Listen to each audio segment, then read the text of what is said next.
ancient Greeks were emphatic that philosophy was not just an elaborate abstract exercise. It was, they felt, a deeply useful skill that should be learnt and practiced by all in order to help us to live and die well. No one believed this more than Plato, who was passionate in his defense of philosophy as a kind of therapy for the soul. One of the most forceful stories he told on behalf of the utility of philosophy was what has become known as the Allegory of the Cave. It is perhaps the most famous allegory in philosophy. This was a story that was intended, as he wrote, to compare the effect of education and the lack of it on our nature. At the start of Book 7 of his masterpiece, The Republic, Plato tells us about some people living imprisoned in a cave. They've always lived there and don't know anything of the outside world. There is no natural light in this cave. The walls are damp and dark. All the inhabitants can see comes from the shadows of things thrown up on the wall by a light of a fire. The cave dwellers get fascinated by these reflections of animals, plants, and people. Moreover, they assume that these shadows are real and that if you pay a lot of attention to them, you'll understand and succeed in life. They don't, of course, realize that they are looking at mere phantoms. They chat about shadowy things enthusiastically and take great pride in their sophistication and wisdom. Then, one day, quite by chance, someone discovers a way out of the cave, out into the open air. At first, it's simply overwhelming. He is dazzled by the brilliant sunshine, in which everything is for the first time properly illuminated. Gradually, his eyes adjust and he encounters the true forms of all those things which he had formerly known only as shadows. He sees actual flowers, the colours of birds, the nuances in the bark of trees. He observes stars and grasps the vastness and sublime nature of the universe. As Plato puts it in solemn terms, previously he had been looking merely at phantoms. Now he is nearer to the true nature of being.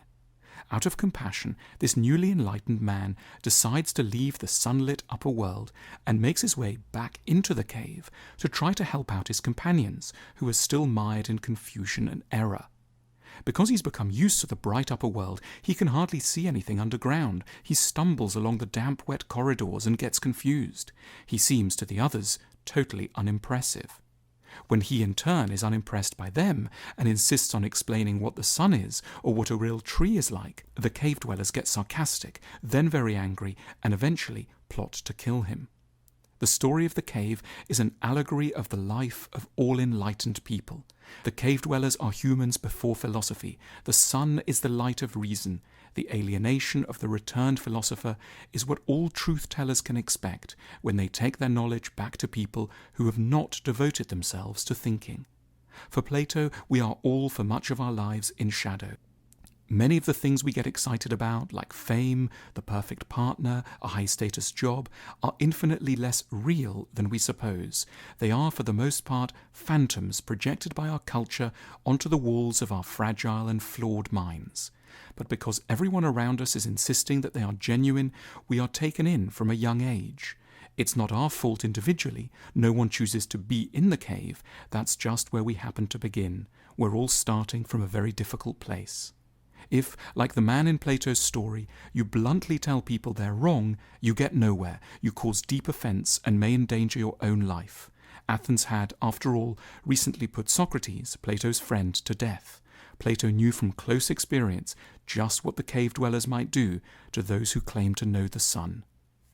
The solution, Plato says, is a process of widespread, carefully administered philosophical education, by which he understood the method of inquiry pioneered by Socrates and known to us as the Socratic method.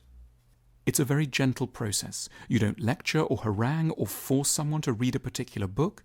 You just start with a general declaration of intellectual modesty. No one knows very much. It's always good to insist. And wisdom starts with owning up to ignorance.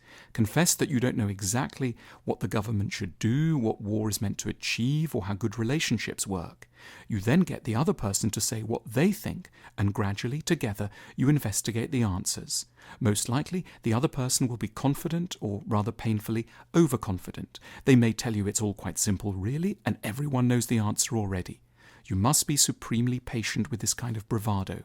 If they go off topic, you must cheerfully double back. You must take a lot of time and be ready to have chats over many days.